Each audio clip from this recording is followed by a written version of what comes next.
What is up, guys, and welcome back to another video. And today we are going over 10 horrible real life events that were caused by shows.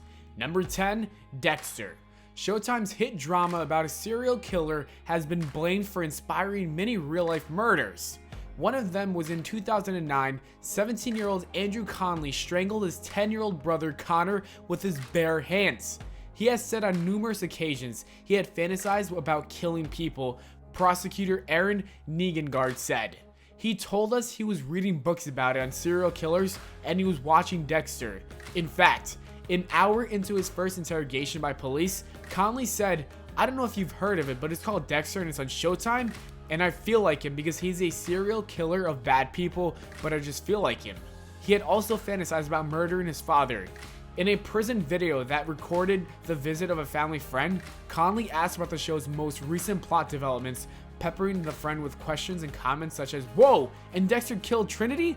And so Dexter got arrested? Dang, that's cool." Number 9, Sons of Anarchy, which is a TV show that ran on FX. This series chronicled the life and crimes of the fictional motorcycle club, the Sons of Anarchy.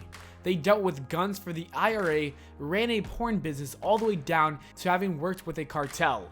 A gang in Jacksonville, Florida that called themselves the Guardians said their crimes were inspired by the hit series, according to boss Maynard Kenneth Godwin. The group sold drugs and stolen merchandise, but that's not the worst of it. They were also responsible for a string of very violent robberies. They would choose their victims via internet property records. Once they found a wealthy enough target, they would strike. The Guardians have since been disbanded. Number 8, American Horror Story. The series centers on different characters and locations, including a house with a murderous past, an insane asylum, a witch coven, a freak show, a hotel, a possessed farmhouse, and a cult.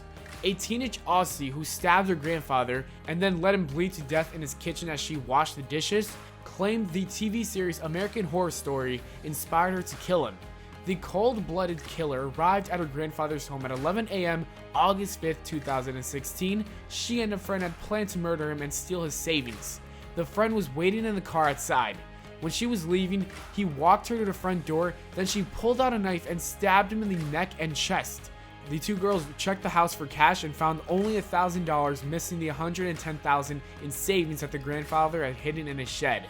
Number 7, The Dark Knight Rises. Was the movie playing at a notorious Colorado movie theater mass murder.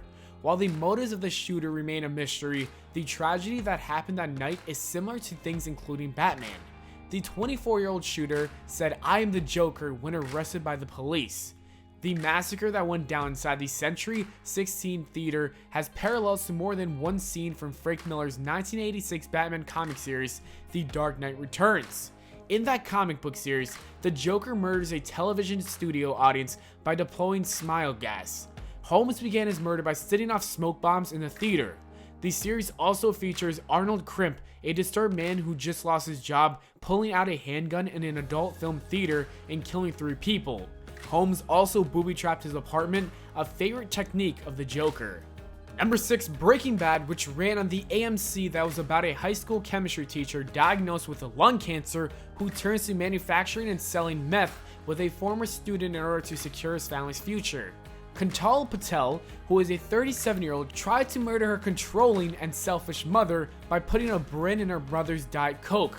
Prosecutors say she was angry that her mother had forbid her from marrying her boyfriend.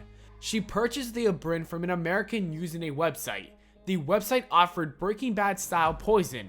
Kuntal put the poison in the bottle and watched as her mother drank it at her home in Stratford, East London, but nothing happened and her mother survived. The prosecutors say that the plot was inspired in part by the television series Breaking Bad. After being caught and facing a trial, Kuntal stated, "I've been watching too much Breaking Bad." Number 5, the Netflix series Slasher, which is a couple that moves into a fictional town in Canada where a series of gruesome copycat murders take place. The character Sarah's parents were murdered there years ago. When she returns to the town, she is horrified to be confronted with a series of murders just like her parents' murders. An episode of the series shows a person throw a concrete block down from a bridge onto a person driving a car, killing them instantly.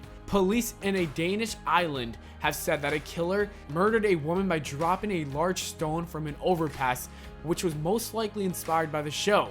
On August 21st, a 33-year-old woman who was visiting from Germany was killed while driving under an overpass. Her 36-year-old husband was seriously injured, and her 5-year-old son was lucky to escape without injury.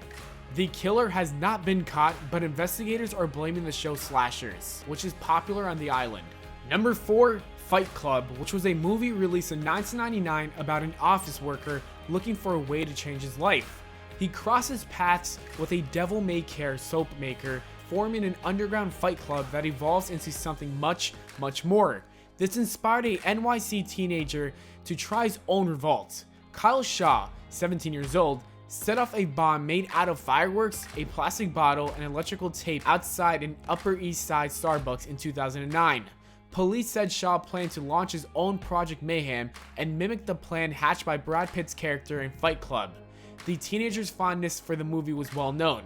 In 2010, Shaw pled guilty to attempted arson and attempted criminal possession of a weapon. He was sentenced to 3.5 years in prison and 5 years of probation.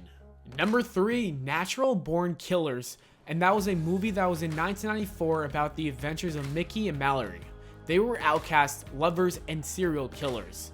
They travel across Route 66 conducting psychedelic mass slaughters, not for money, not for revenge, just for the kicks. Glorified by the media, the pair became legendary folk heroes, and their story is told by the single person they leave alive at the scene of each of their slaughters. The characters in Natural Born Killers were accused of inspiring a number of horrific murders, including the 1999 Columbine High School shooting. The Columbine High School Massacre was a school shooting that occurred on April 20th, 1999 at Columbine High School in Columbine, Colorado. In addition to these shootings, the complex and highly planned attack involved a firebomb to divert firefighters, propane tanks converted to bombs placed in the cafeteria, and a car bomb. The murders, students Eric and Dylan, murdered 12 students and 1 teacher.